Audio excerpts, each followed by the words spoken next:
Quand tu te maries à ton pire ennemi, c'est comme ça que les choses se terminent. La dame que vous voyez là, elle ne vit plus à cause de son foyer. Elle a laissé passer les choses. Les choses que je vais te dire qu'elle a laissé passer là même, toi-même tu seras dépassé. Donc aujourd'hui, elle est décédée. Au moment où elle voulait réagir, c'était trop tard, je te raconte. Elle était directrice dans une grande société de la place. Là où elle était directrice là-bas, là, c'est comme ça qu'elle sortait avec un jeune homme qui travaillait là-bas.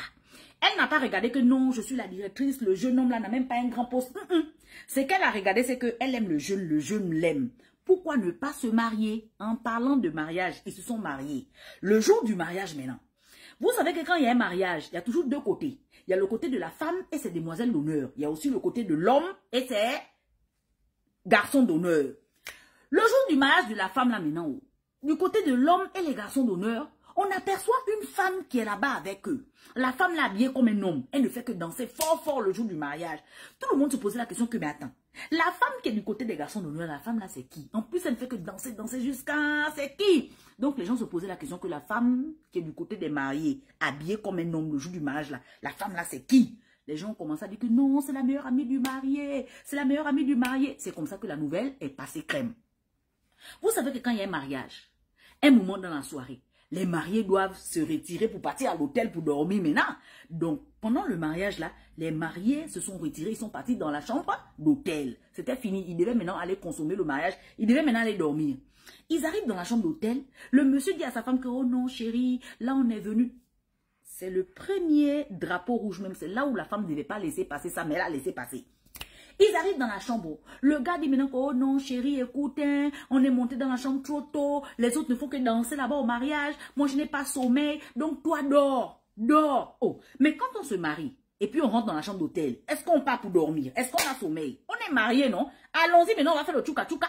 Allons-y, maintenant, on va consommer le mariage. Ce n'est pas pour dormir qu'on rentre dans la chambre d'hôtel. Donc, le gars dit maintenant à la femme, oh non, toi, dors, dors, hein. Moi, je retourne pour danser avec les autres. Comme la dame aimait bien le gars, elle dit ok, il veut s'amuser, il veut danser, bon ok, j'accepte. Elle est restée enfermée dans la chambre, il est retourné s'amuser. Ça c'était d'abord premier drapeau rouge qu'elle a laissé passer. Après le mariage maintenant, le monsieur va habiter chez la femme parce que c'est la femme qui a l'argent dans une grande maison. Ils habitent là-bas jusqu'à 1 mois, 2 mois, 3 mois. 3e mois, le marié dit à la femme que, ah chérie, ta maman a une vieille voiture, non? La femme dit oui, ma maman a une vieille voiture. Oh, hein, la vieille voiture de ta maman là. Donne-moi ça, je vais vendre ça. Quand je vais vendre, on va compléter l'argent. Tu vas payer une nouvelle voiture à ta maman. Donc la femme aussi dit, mon mari, oh. Mon mari est vraiment engagé, hein. Elle accepte. Elle part prendre la vieille voiture de sa maman, elle donne au gars. Le gars vend la voiture. Il finit de vendre la voiture de sa belle-mère. Donne maintenant l'argent que tu as vendu la voiture là. Il est assis sur l'argent là. Il a déjà mangé l'argent.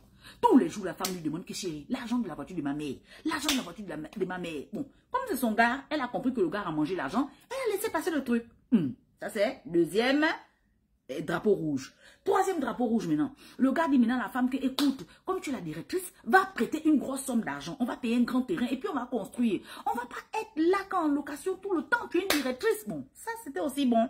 Mais la dame est partie prêter l'argent. Elle a pris l'argent, elle a mis dans la main du gars. Le gars est parti payer un terrain. Le terrain là, il a mis au nom de qui? On ne sait pas. Mais il fallait que dire à la femme que commence à donner encore l'argent, on va construire sur le terrain là. Commence à donner encore plus d'argent, on va construire sur le terrain. Comment ça plus d'argent? L'argent que j'ai prêté là, ça pouvait payer le terrain et puis commencer les constructions.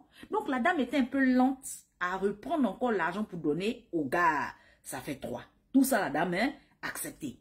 À un moment donné, le gars commence à dire à la femme que toi, tu ne peux pas être la directrice de la société. Et puis moi, je suis là derrière toi, on dirait le mouton. Moi, je te suis seulement guidi, partout comme ça. Moi, je suis ton homme. Ça devient rabaissant. Quand les gens savent que c'est toi la directrice et moi, je suis genre simple employé. Donc, il faut quitter d'en faire de directrice. Là, toi, tu vas me mettre. Il faut me mettre le directeur. Toi, tu quittes dans ta place de directrice et puis tu me mets le directeur. Et c'est là que la femme a retrouvé un peu ses esprits. Oh. La dame s'est dit que poste de directrice là. J'ai travaillé pour ça, j'ai les diplômes pour ça. Ce n'est pas qu'on te prend, toi, viens, tu es le directeur aujourd'hui. Toi aussi, viens, tu es le sous-directeur aujourd'hui. C'est pas comme ça.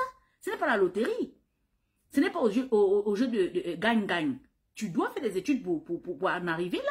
Tu dois avoir l'expérience. Oh non, je suis ton mari. Si toi, tu me mets, ça fait faire quoi? Il faut démissionner, tu me mets le directeur comme ça. Je suis ton mari, je suis au-dessus de toi. La dame a dit, pardon. C'est resté comme ça. La dame commençait maintenant à tomber malade. Tout le temps malade. Tension, hypertension, baisse de tension, hausse de tension. Toutes les maladies. La dame ne se retrouvait plus. Le monsieur aussi ne dormait plus à la maison. La dame commençait à rentrer dans la dépression parce qu'elle a compris que... donc quoi je me suis mise là? Les gens commençaient à parler à la dame que tu es sûre. Tu es sûr avec celui-là, tu es sûr, oh non, c'est mon gars. Tu sais, quand c'est comme ça, tu protèges ton homme. Oh non, c'est mon gars, machin. Les gens donnaient les conseils à la dame là, que madame, le gars ne dort pas à la maison. On a l'impression que le gars profite seulement de toi. Oh non, c'est mon homme et tout. La dame a supporté. À un moment donné, la dame tombait tellement malade. Quand elle était malade, même elle appelle son mari que chérie. Allons me conduire à l'hôpital. Oh! Toi, tous les jours, on n'a qu'à te conduire à l'hôpital. Toi, tu es en train de jouer le bébé, là. Tu ne peux pas prendre ta voiture, tu démarres. La dame dit que je n'ai pas de force. Je suis essoufflée. Je ne peux pas. Regarde mon gabarit, tout ça. J'ai la tension. Je ne peux même pas me mettre debout. Toi, tous les jours, tu te joues le bébé. Tu veux seulement que je reste à la maison pour te garder. Le gars n'aimait pas accompagner la femme à l'hôpital. De l'autre côté, la femme se confiait toujours à sa copine. Ma meilleure amie, voilà comment mon gars me traite, voilà, ma meilleure amie. Je sens que je vais demander le divorce. Je me suis fait avoir dans cette histoire de mariage-là.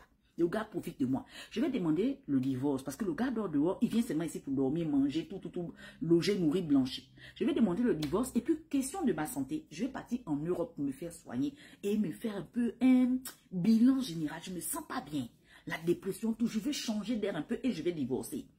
Avant de demander le divorce, c'est comme ça que la dame décide maintenant d'avoir les preuves pour bien divorcer. Elle décide maintenant de pirater le téléphone WhatsApp de son mari. Elle pirate le téléphone WhatsApp de son mari. Oh. Vous vous souvenez le jour du mariage, il y avait une fille qui était habillée comme un homme qui dansait fort. La fille là, c'est une femme mariée. Elle est une femme mariée et en même temps, elle est la tisa du mari de la dame là. Le jour qu'elle dansait là, elle était tisa de ce mariage-là quand elle dansait.